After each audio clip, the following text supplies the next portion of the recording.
So what's this dilution thing everyone talks about? We remember it from chemistry class, but what is it when it comes to finances?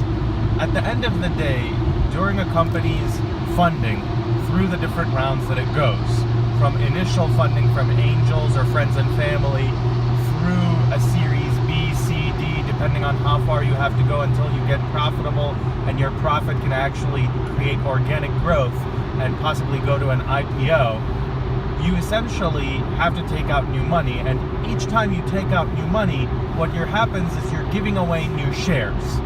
So if you think about it, if there are 20 shares and they're shared by 2 people, each of those people have 10 shares, equally split.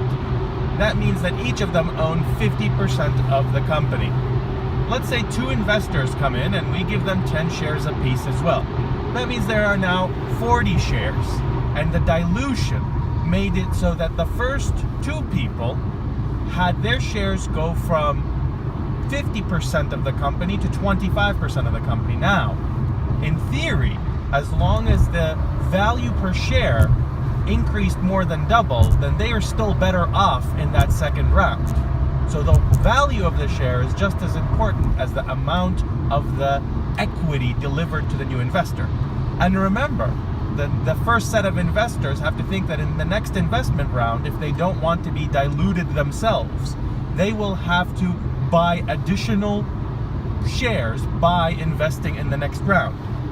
And so your investor in a Series Seed or a Series A has to think about for themselves, how many more rounds does the company have to go through before creating organic growth that does not require additional funding?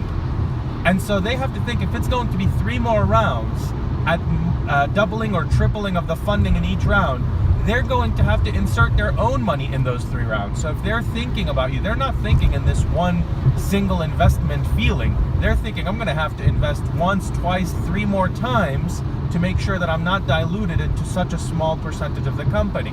Some investors will say, we're only a Series Seed investment and we really don't care what happens after that.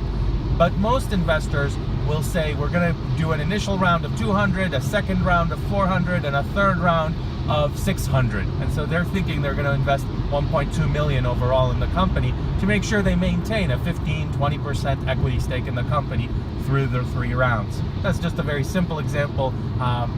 It's more of a snowflake, if you will. You're seeing on the video there's at least snow outside. Each company is going to be a little bit different depending on how amazing you are, the supply in the industry you're in, the demand in the industry that you're in, and how your traction is going, as well as other very important factors.